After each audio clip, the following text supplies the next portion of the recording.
이제 요한복음 2차례 남았습니다. 오늘까지 포함해서.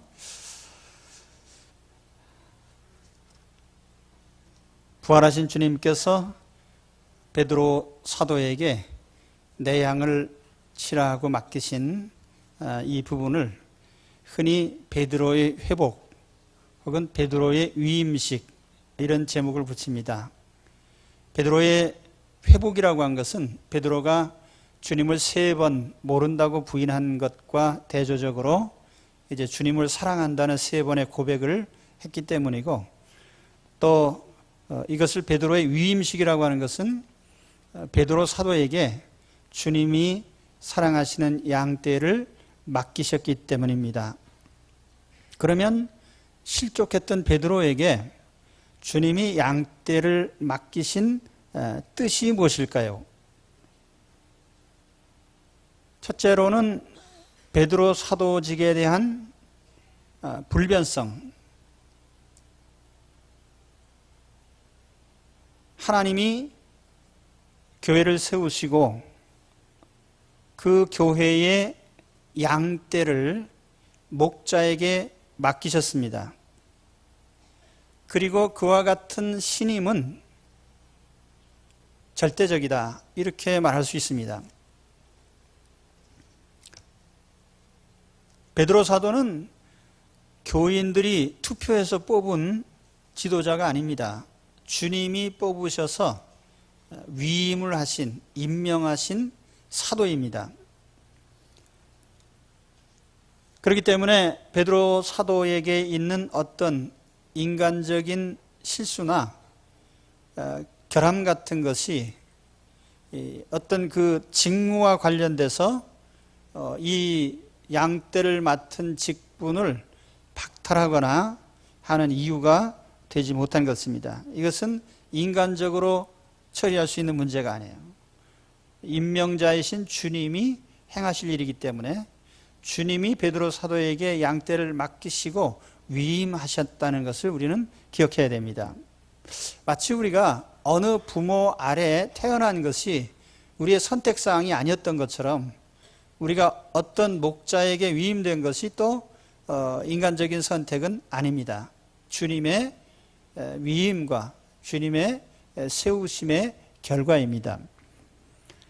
또 한 가지, 주님께서 베드로를 이렇게 확실하게 신임하신 것은 베드로보다 누구도 결코 나을 수 없다는 평범한 진리 때문이에요.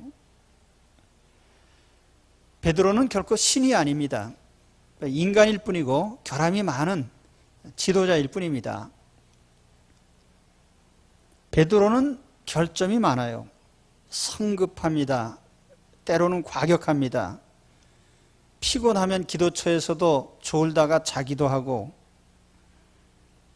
어떤 때는 대답을 잘해서 주님께 칭찬을 받는가 하면 또 대답을 잘못하는 바람에 사탄아 물러가라 하면서 책망도 받습니다.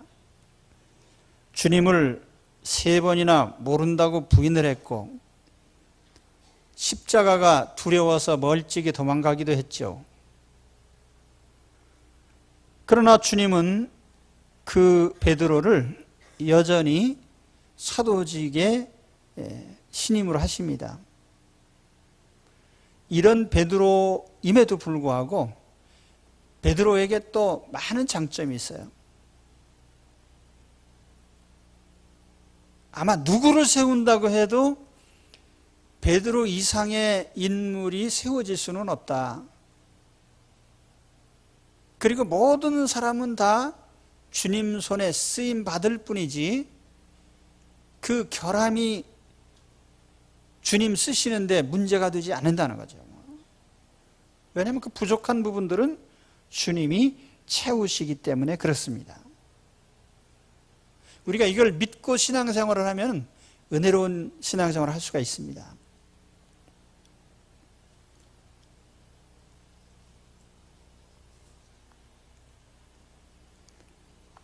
주님께서 베드로에게 양을 맡기시면서 오직 한 가지 질문만 하셨어요.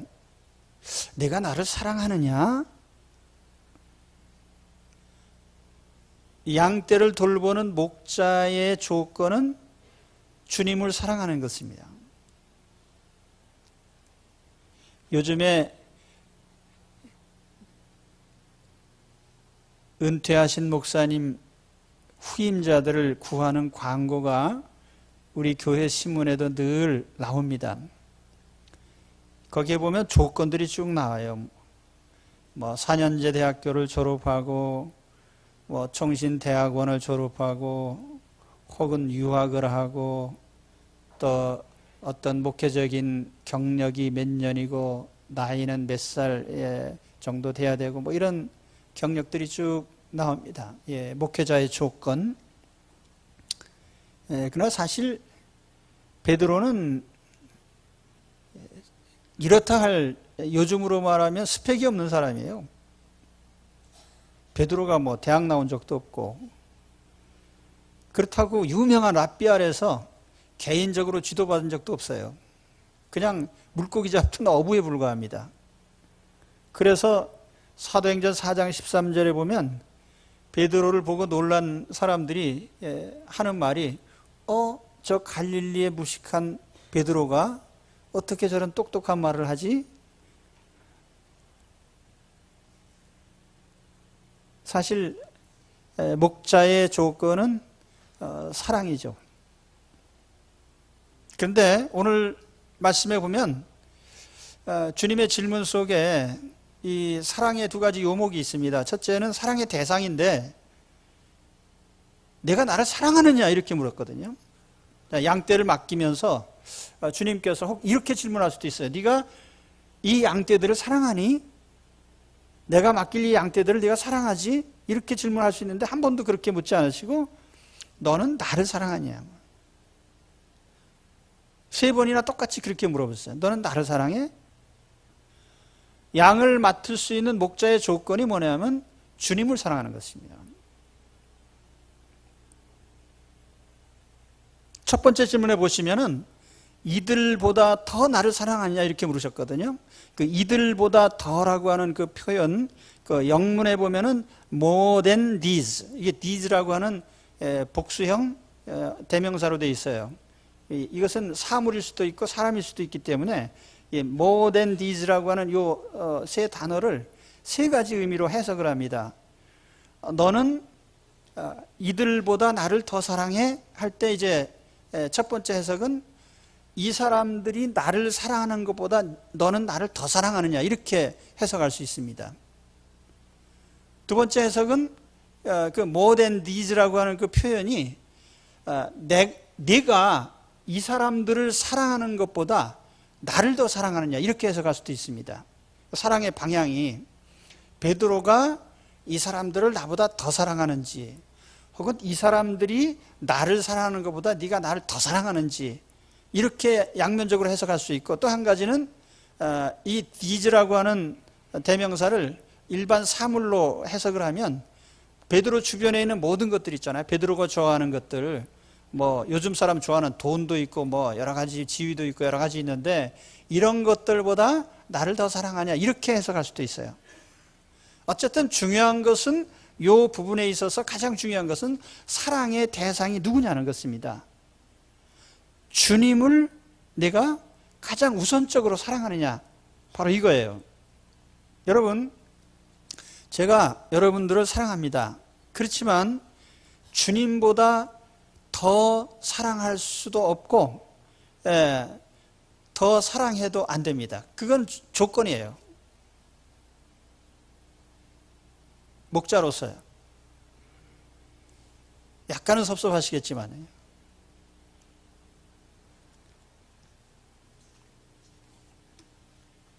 주님을 사랑하지 않는 목자는 사실상 양떼에 대해서 책임을 지지 않습니다. 매우 중요한 겁니다.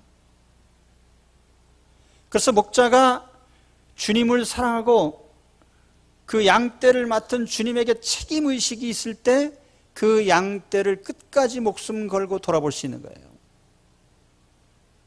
주님을 사랑하지 않는 목자는요, 양떼의 형편에 따라서 얼마든지 자기 조건을 바꿀 수 있습니다. 그러나 주님을 사랑하는 목자는 양떼의 형편과 상관없이 이 목회적 수임을 사명을 감당하게 되는 것입니다.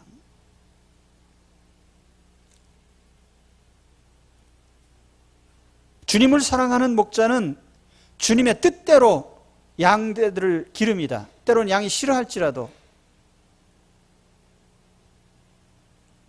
때로는 시대 사조가 어떻게 흘러가든지 주님의 뜻에 따라서 목회를 할 것입니다. 그러나 양떼를 우선하는 그런 목자는 주님의 뜻과 상관없이 시대 사조나 흐름에 따라서 임의대로, 사람의 뜻대로 목회를 할 것입니다.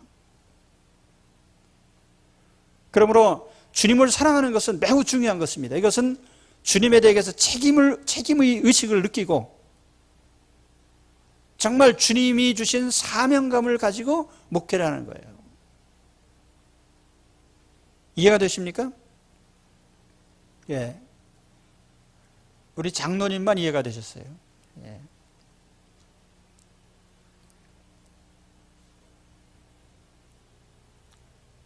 주님께서 내가 나를 사랑하지라고 물으시고, 이 물으신 저희 속에 또 한 가지는 우리의 사랑의 부족을 늘 느끼라는 것입니다. 베드로가 사실은 주님을 따르는 열정이나 사랑에 대해서 타의 추종을 불허하죠. 누가 감히 나보다 더 주님을 사랑한다고 말할 수 있겠나? 나보다 더 주님을 사랑하는 사람이 있으면 나와보라 그래요. 그래서 베드로가 뭐라고 말했습니까?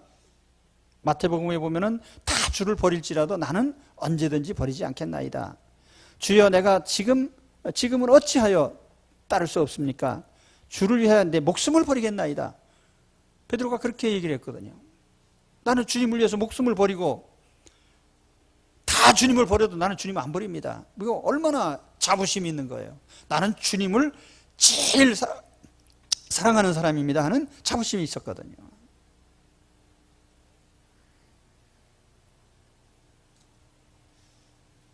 그런데 주님께서 새삼스럽게 베드로가 가지고 있는 이 사랑의 비교의식에 대해서 질문하신 겁니다. 이 사람들보다 나를 더 사랑해? 이들보다 나를 더 사랑해? 정말 그런지 질문했는데 베드로의 양심이 찔렸을 겁니다. 진정으로 우리가 남을 사랑하기 위해서는 언제나 사랑의 부족을 깨닫고 있어야 됩니다. 내 사랑이 아무리 열렬하다 해도 그 사랑은 결코 충분한 것이 아닙니다. 그렇기 때문에 베드로가 주님을 사랑한다고 그렇게 고백을 했음에도 불구하고, 주님을 위해서 죽겠다고 했는데도 불구하고 주님을 3번이나 부인하지 않았어요. 자기의 연약성을 모르는 거예요. 내가 얼마나 사랑하는지를 사실 모르는 겁니다. 우리도 가끔 그런 잠언에 빠져 있어요. 나보다 더 자식 사랑하는 사람이 어디 있을까? 나보다 더 아내를 사랑하는 사람이 어디 있나? 나보다 더 남편을 사랑하는 사람이 어디 있나? 근데 재밌는 것은 커플들이, 부부가 같이 여행을 하잖아요. 그래서 이렇게 그룹으로 여행을 하고 여러 부부가 모여서 이제 여행을 하고 오면 반드시 싸웁니다. 싸우지 않는 경우도 있긴 하지만 초장에 대부분 싸워요. 여행하면서도 싸워. 내내. 난 그런 경우를 많이 봤어요. 왜 그런지 아세요? 자기 남편이 괜찮은 남자인 줄 알았는데 이렇게 보니까 자기 남편보다 그냥 훨씬 탁월하게 자기 아내를 위해서 잘 해주는 사람이 또 있거든요. 그래서 기분 나쁜 거예요. 당신은 왜 그거밖에 안 되냐 말이죠.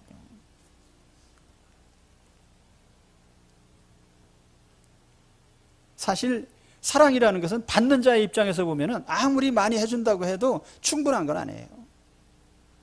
우리 부모님들이 착각하는 게 뭡니까? 내가 자식을 위해서 충분히 해줬다고 생각을 해요.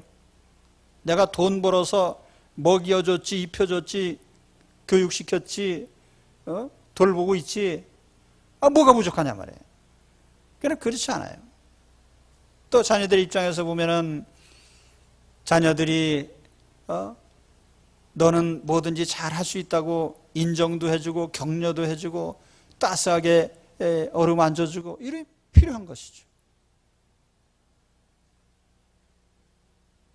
그래서 우리가 사실은 이 사랑이 나는 사랑이 많은 사람이고 충만한 사람이라고 생각하는 것 자체가 벌써 내 사랑을 제한하는 것이고 더 이상 사랑할 수 없게 만드는 거예요.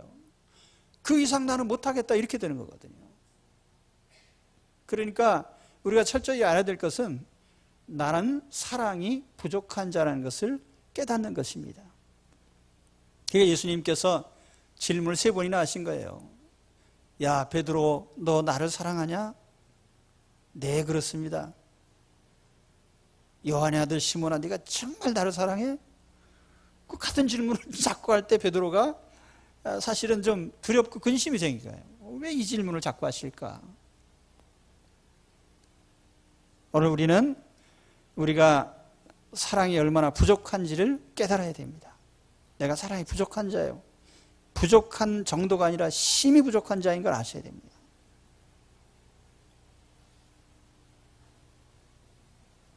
느끼고 계십니까? 사랑이 부족해 우리가. 우리가 이 부족한 사랑을 가지고 또 여럿을 사랑해야 돼요. 저는 우리 성도님들 한 분 한 분 대할 때 정말 마음에서 사랑하고 싶습니다. 사랑하고요. 그래서 양떼들의 형편에 대해서 늘 살피고, 때로는 어떤 한 사람 때문에 잠을 못 자기도 하고 그렇습니다. 표시는 안 해도요. 그렇다고 해서 내가 매일 방문할 수도 없는 것이고 매일 얘기를 할 수도 없는 것이고 그렇다고 내가 어떻게 하겠어요? 가족도 그래. 가족도 그 애들이 이렇게 자녀가 여럿 있는 집에는 그 애들이 사랑을 부모가 찢어서 줘야 되기 때문에 항상 부족증을 느끼는 거야. 애들이 날 더 사랑해줘. 한 놈 안아주면 또 와서 또 안아달라 그러고 그러잖아요. 나는 사랑이 부족한 사람입니다. 이것을 주님께서 우리에게 깨우치시는 거예요.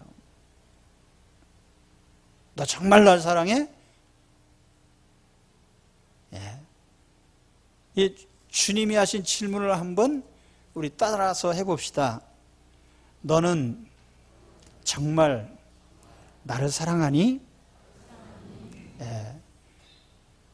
우리에게 끝없이 사람들이 그렇게 묻는다니까요.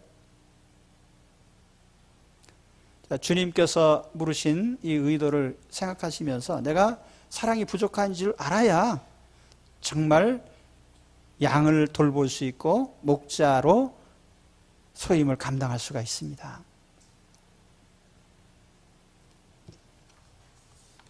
어쨌든 주님께서는 내가 나를 사랑하느냐고 물으셨고 또 사랑의 부족에 대해서도 깨우쳐 주셨습니다. 자, 그 다음에 베드로의 응답에 대해서 한번 생각해 봅시다. 베드로는 주님의 질문에 대해서 3차례 사랑의 고백을 합니다. 내가 주님을 사랑합니다. 내가 주님을 사랑하는 줄 주님이 아십니다. 그런데 여기 베드로의 대답이, 자, 주님의 질문과 베드로의 대답 속에 헬라어로는 2가지 단어가 사용되고 있어요. 하나는 아가페라는 단어이고 하나는 필레오라는 단어입니다. 내가 정말 나를 아가페로 사랑해? 베드로는 항상 필레오라고 대답을 합니다. 주님은 첫 번째, 두 번째는 아가페로 물으시고 세 번째는 필레오로 물으셨고 베드로는 3번 다 필레오로 대답을 했습니다.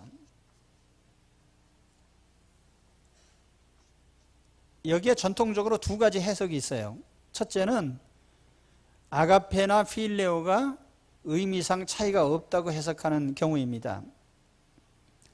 사도 요한이 요한복음을 기록할 때 보면 아가페나 필레오나 별로 구별하지 않고 쓴 곳이 있습니다. 그리고 또 베드로가, 자, 주님께서 아가페라는 단어를 써서 네가 나를 아가페로 사랑해 했을 때 베드로가 그러하외다 그랬거든요.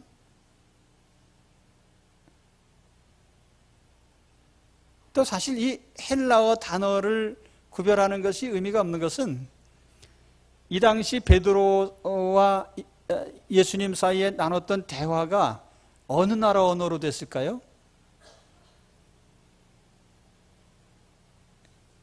신약 성경에서 예수님과 제자들이 어느 나라 말로 대화를 했을까요? 그 잘 모르시더라고요. 근데 사실은 예수님 당시에 유대인이 쓰던 언어는 아람어입니다. 아람어. 그러니까 그 유대 히브리어하고 한 4촌쯤 되는 말이에요. 아람어하고. 그럼 아람어로 나눈 대화를 요한복음을 사도 요한이 기록할 때는 헬라어로 기록을 했단 말이에요. 그러니까 사실 이 단어적인 의미가 큰 의미는 없겠다 이렇게 보는 겁니다. 어쨌든 이렇게 해석을 한다면 주님께서 베드로가 주님을 사랑하는 그 사랑을 주님이 인정을 했다는 뜻이 됩니다. 뭐 아가페가 됐든 필레오가 됐든 어쨌든 베드로 네가 나를 사랑한다는 것을 내가 받아들이겠다, 인정하겠다. 그러니 내 양떼를 맡아라 이런 뜻입니다. 사실 베드로는요 부족하지만은 그래도 그 사도들 가운데 주님을 가장 사랑한 것 또한 사실이에요. 베드로가 열렬히 얼마나 주님을 사랑하고 따라갔어요. 그렇잖아요. 고기 잡다 말고 배 던져주고 주님을 따라 나선 이후로 기도하는 자리에도 산기도 가면 산에 쫓아가고 들에 있으면 들에도 쫓아가고 그래도 주님을 3번 부인하긴 했어도 그래도 주님의 십자가 지시는 그 마지막 주님 죽으시는 자리까지 그래도 따라간 사람이에요. 다시 옷을 걸쳐 입고 물로 뛰어들어서 주님께로 다가온, 언제나 주님을 위해서 죽을 각오를 한 그런 사도거든요. 그래서 주님은 이 베드로 사도의 이런 부분을 아시고 또 인정을 하셨다는 뜻이 됩니다. 또 한 가지는 이 아가페라는 단어와 필레오라는 단어를 아주 철저하게 구별하는 그런 해석이 있어요. 이 해석에 따르면 베드로 사도는 결코 아가페의 사랑을 할 수 없었다. 필레오라는 인간적인 사랑의 한계 속에 있는 사람일 뿐이었다. 왜냐하면 베드로는 필레오라는 대답으로만 대답을 했거든요. 그리고 17절에 보면은 주여 모든 것을 아시오매 주께서 아시나이다 이렇게 대답을 했는데, 여기 안다는 단어, 그 에이도라는 말은 직관적으로 안다는 것이고 기노스코라는 말은 이제 생각을 하면서 또는 학습적으로 안다는 뜻인데, 그 두 단어가 다 쓰였어요.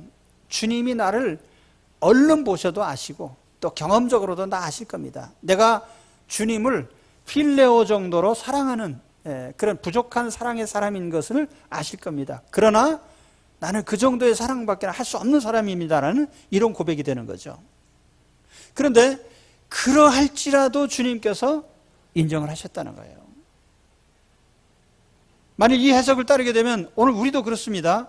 우리가 누구를 사랑한다고 말할 때 우리 제일 사기가 심한 곳이 어디냐면 유행가입니다. 유행가 가사에 보면 뭐 당신을 뭐 죽도록 사랑해 뭐 어쩌고 저쩌고 하는데 다 가짜예요. 사실은 그건 거짓말이거든요. 이 말에 절대로 젊은이들이 속지 마시기 바랍니다. 사랑한다는 그 말이에요. 다 거짓말이에요. 이렇게 얘기하면 또 안 되지. 왜 거짓말이라고 하냐면 그 사랑의 분량이 너무나 미미한 것이기 때문에. 그렇게 사랑한다고 그냥 되뇌이다가 어느 순간 당신이 뭐 싫어졌어 어쩌고 하면서 또 돌아설 거 아니에요. 그 사랑이 인간적 한계 안에 있는 지극히 미미한 사랑이라는 걸 우리는 알아야 됩니다. 그러니까 베드로 사도가 주님이 너 정말 나를 아가페로 사랑하냐 했을 때 베드로 사도가 주여 주님도 아시다시피 나는 그 정도까지는 안 되고요. 그저 내가 사랑하고 있는 이 정도, 이게 내가 최선을 다해서 사랑할 수 있는 분량입니다. 이런 고백이죠. 근데 주님께서는 그래도 좋다. 왜 좋아요? 주님께서 그 부족한 사랑을 채워주실 것이기 때문에. 실상 저는 목회를 하면서도 그걸 늘 느낍니다. 내가 돌봐주지 못하고 내가 찾아가 주지 못하고 내가 해주지 못하는 부분을 다 성령님께서 그 마음을 방문하시고 또 그 성도들의 형편 속에서 하나님이 개입하셔서 어려운 문제들을 해결해 주시고, 그러니까 내가 돌볼 수 있는 것이지, 정말 인간적 한계 안에 갇혀 있는 것이 우리들입니다. 그렇기 때문에 오늘 우리가 주님 앞에 이러한 고백이 필요해요. 컨페션이요. 내가 내 사랑의 분량이 정말 적습니다. 나는 이 정도밖에 안 되는 사람입니다 하는 그 사랑을 솔직히 고백하는 것이 그것이 현명한 일이에요. 주님 앞에요. 그죠? 그러니까 우리 사람을 향해서도 그렇습니다.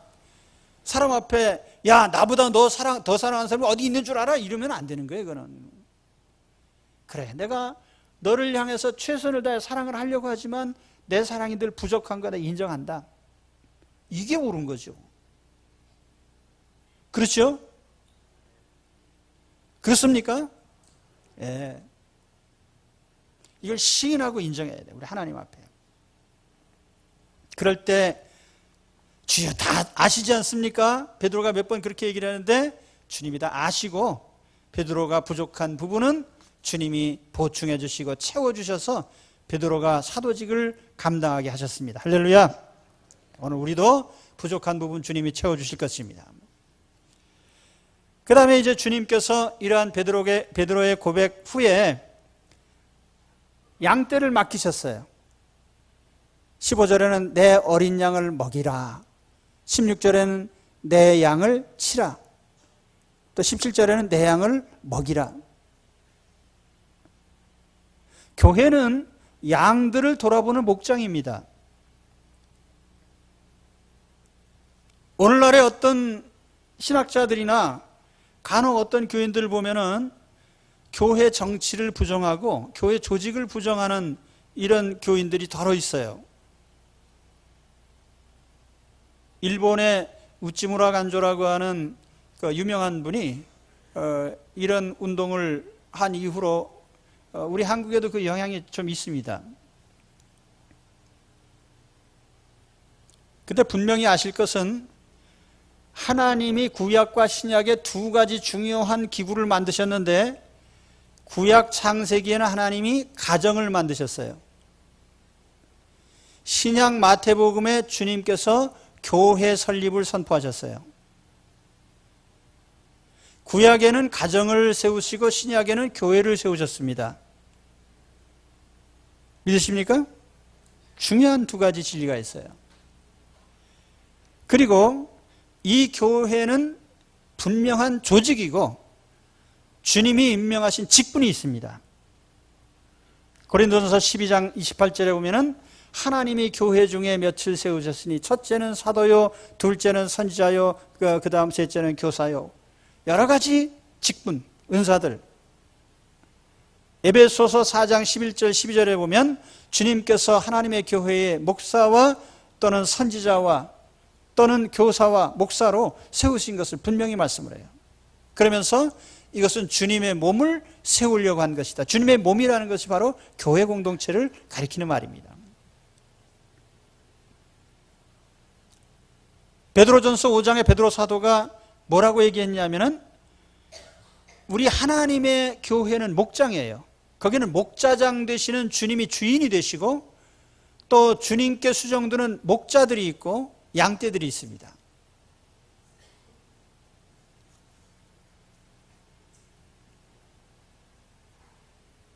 이러한 교회의 틀, 그러니까 오늘 우리가 이 말씀을 보면서 우리가 요한복음을 쭉 봐왔는데 예수님이 이 땅에 오셔서 33년 6개월 사시고 간 주님의 자취, 주님의 남겨주신 최대의 결과물이 뭐냐면 교회라는 점을 우리는 깨달아야 돼요. 교회를 세우시고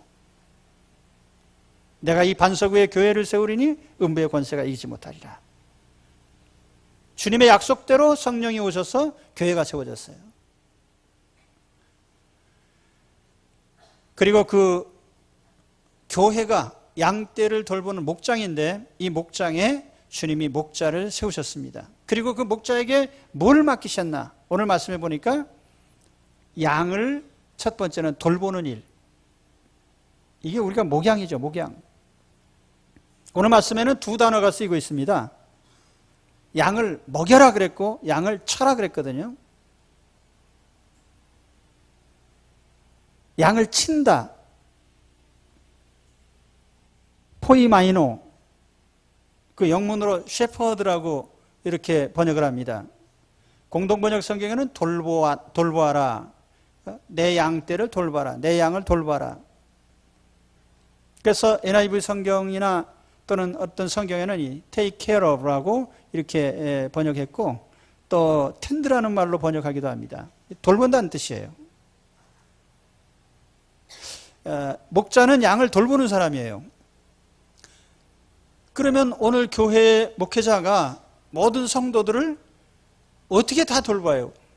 우리 교회는 그런 정도는 아니에요. 그런데 교인 수가 아주 많은 교회는요, 어디 음식점에서 서로 만나서 우연히 대화를 나누다가, 아, 교회 다니세요? 네, 그런데요. 어느 교회 다니세요? 나 아무개 교회. 아, 내가 그 교회 목사인데. 그래서 서로 몰라요. 예. 근데 그런 수도 있습니다. 그러나 사실은 그 목회자가 성도들을 돌본다는 것은 그 성도들의 형편에 대해서 알고 있어야 되고, 또 그 성도가 어떻게 살고 있는지를 관찰하고 늘 주시해야 돼요. 그러니까 이것은요, 어떤 면에서는 간섭한다는 뜻은 아니에요. 그러나 간섭하기도 해야 됩니다. 만일 목회자가 성도를 간섭하지 못한다면 그거는 관계가 없는 거나 다름이 없거든요. 그렇다고 해서 목회자가 모든 삶의 현장에 일일이 따라다니면서 다 간섭하라는 얘기는 안 해요. 목회자는 무슨 건축과도 아니고, 또는 사업가도 아니고, 경제학을 전공한 사람도 아니고, 무슨 상담 전문가도 아니고, 무슨 의사도 아니고, 아무것도 아니에요. 그렇다고 해서 관계없는 사람으로 생각하면 곤란해요. 오늘날 많은 교인들이 어떻게 생각하냐면은, 아, 목회자는 주일날 예배를 집례하고 설교하는 것이 직책이다, 이렇게 생각을 해요. 그 나머지는 관계없다. 근데 사실 그건 아닙니다. 반드시 목회자는 그 성도를 어느 관찰하고 또 간섭할 수 있어야 돼요. 그럼 목회자가 어느 점에 대해서 간섭을 하냐면은, 이 양이 하나님 말씀에 어긋난 생활을 하는가, 이 가장 중요한 한 가지를 관찰하고 또 주시하는 것입니다. 하나님 말씀에서 벗어나 있는가, 하나님이 원치 않는 삶을 살고 있는가. 만일 그렇다면은 교정해 줘야 되겠죠. 그렇죠?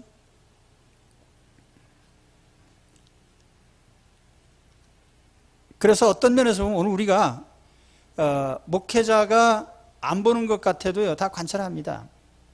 그래서 가끔 제가 얘기를 해요. 그 아무개 성도님이 요즘에 이런저런 일을 하시는데, 내가 볼 땐 하나님의 뜻이 아닌 것 같다.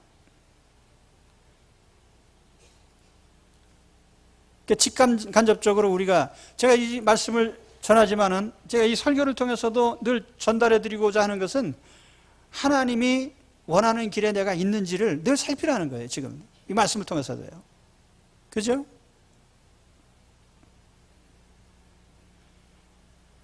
이런 관계가 아니면, 자, 우리 담임 목사님이 내 삶의 형편을 모르는 것이 행복하다고 하면 그건 이상한 사람이에요. 다 아는 것이 좋은 거예요. 그죠? 그래서 이런저런 소식을 많이 전해 주시기 바랍니다.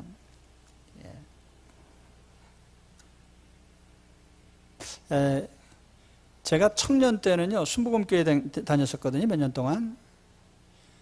제가 장로교회에서 목사가 되고 오래간만에 어느 교회 가서 설교를 하는데, 아멘, 그래서 내가 깜짝 놀랐어요. 설교하다 말고요. 아멘을 너무 크게 하는 바람에. 근데 듣기는 좋더라고요. 또 하나님께서도 그 결과에 대해서 기뻐하시고, 여러분, 이 말씀이 수긍이 되면 아멘 하십시오. 아멘. 예. 내가 받아들입니다, 그 뜻이거든요. 양을 치는 일 중에 가장 중요한 것은 양식을 먹이는 일입니다. 그래서 오늘 주님께서 말씀 중에 보면 먹여라 하는 말씀, 내 양을 먹여라. 보스케, 피드, 먹여라. 목자가 양들을 먹이는데 가장 중요한 양식이 뭐냐? 하나님 말씀이거든요. 유일한 양식이에요. 하나님 말씀을 전해드리는 것. 그러니까 오늘 제가 설교집 드렸지만은 무슨 듣기 좋은 얘기가 별로 없어요. 그냥 성경을 충실히 얘기한 것 뿐입니다. 왜냐하면 주님이 말씀하시려고 하신 것을 우리가 제대로 전달받으면 돼요. 그러면 내 영혼이 살고 삶이 바로잡히고 또 우리가 시험에 들었다가도 일어나고 이렇게 되는 거거든요. 근데 만일 하나님 말씀이 어떤 편식이 될 경우에 가령 단 음식 계속 먹으면 어떻게 돼요? 당뇨병 걸려서 일찍 죽습니다. 예를 들면 우리 신자들이 듣기 좋은 말만 계속 들었다고 가정할 때 그 사람이 과연 영적으로 건강한 사람이 되겠나 하는 거예요. 아니거든요. 성경 말씀을 많이 다양하게 우리가 들어야 됩니다. 그럴 때에 우리가 영적인 면역력이 생겨요. 귀신에 넘어가지 않고 이단에 넘어가지 않고 시험을 이기게 되고 튼튼한 신자가 되는 것입니다. 오늘 그런 신자들이 되시기 바랍니다.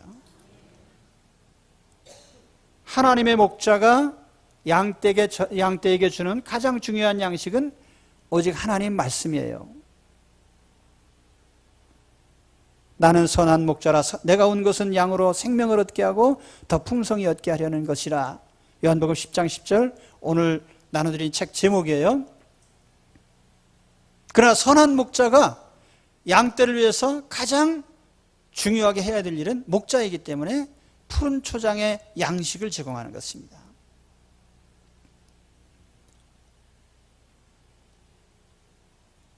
이 하나님 말씀을 충실히 받아들일 때 우리 삶의 결실들이 나타나요. 영혼의 결실, 평안이 있고 기쁨이 있고 만족이 있고 위로가 있고 또는 우리 삶의 결실이 나타나요. 우리 삶에서 전도의 열매도 나타나고 감동, 감화를 받게 되고 인간관계가 개선이 되고 이런 모든 역사들이요. 말씀이 심겨진 그 영혼 속에 마태복음 13장 23절에 좋은 땅에 뿌렸다는 것은 말씀을 듣고 깨닫는 자니 결실하여 혹 100배 혹 60배 혹 30배가 되느니라.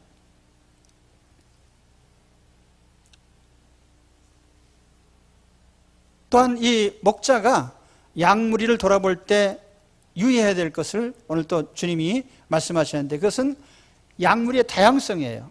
15절에 보면 내 어린 양을 먹이라 그랬어요. 여긴 아르니아 무, 나의 어린 양인데 램이라고 번역합니다. 아주 어린 양이에요. 어린 양, 젖먹이 있는 양. 그리고 또 하나는 프로바톤이라는 말인데 이것은 성숙된 양입니다. 교회 목장 안에는 성숙된 양도 있고 어린 양도 있어요. 아주 미숙한 양도 있고요. 병든 양도 있고요. 다양한 양을 돌아볼 책임이 있는 거죠. 중요한 것은요, 성숙된 양이 되었다고 해서 목장 밖으로 가도 되는 건 아니에요. 여전히 목장 안에서 목자의 인도를 받아야 됩니다. 과거 이스라엘 백성이 40년 동안 모세와 함께 하면서 굉장한 경험을 하고 굉장한 이적을 체험하고 많은 경륜과 경험이 있다고 해서 그들이 다 목자가 필요 없어졌냐면 그렇지 않습니다.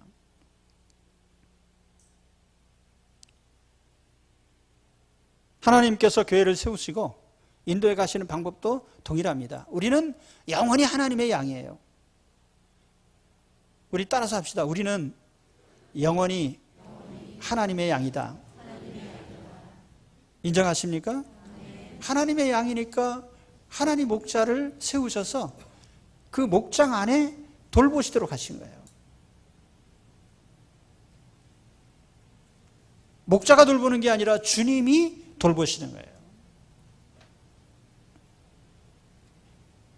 자, 오늘 이 말씀을 정리하면서 말씀을 다시 정리해 보겠습니다. 주님이 이 땅에 오셔서 이루시고자 한 목적은 하나님 나라 건설입니다. 크게 보면 하나님 나라, 천국. 천국이 가까웠다 그랬죠. 주님 제일 먼저 나가서 전하신 말씀이 이 천국을 지상에서 세우기 시작한 것이 바로 교회입니다. 내가 이 땅에 교회를, 이 반석 위에 교회를 세우겠다. 주님이 떠나심으로 남은 것이 교회입니다. 그리고 이 지상교회는 목장입니다. 목장 안에는 목자가 있고 양이 있습니다. 주님은 우리 성도들이 그 목장에서 이 지상생애를 마치도록 하셨어요. 목장은 매우 소중합니다. 여러분, 우리가 일생 동안 주님을 믿어가면서 이 목장에 충실하게 목장 안에 머무시기를 바랍니다. 적어도 목장 안에 있을 때 우리는 이리떼에게 물려갈 염려가 없어요.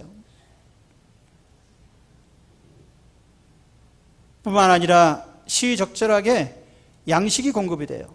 하나님의 말씀이 지속적으로 선포가 됩니다. 여러분, 교회 밖으로 나가시면 어디에서 하나님 말씀을 들을 수가 있습니까? 인간적인 교훈들은 무수히 들을 수 있을지언정 하나님 말씀 못 들어요. 그렇기 때문에 오늘 우리가 이 땅을 살아가는 동안에 우리가 목장 속에서 목장 생활을 잘하는 것이 매우 중요한 것입니다. 하나님 말씀이에요. 오늘 정륜 목장에 속한 여러분, 우리는 우리가 속한 목장이 매우 소중한 목장인 것을 아셔야 됩니다. 세상에는 많은 목장들이 있는 것 같지만 사실은요, 이 목장이 굉장히 중요해요. 어느 목장에 우리가 속하여서 돌봄을 받고 또 양식을 공급받는지, 오늘 주 안에서 우리 정륜 목장이 좋은 목장으로 세워지기를 바랍니다. 그리고 이 목장에서 은혜로운 생활을 일평생 지속하시고 또 하나님의 축복을 누리시기를 주의 이름으로 축원합니다. 기도하겠습니다.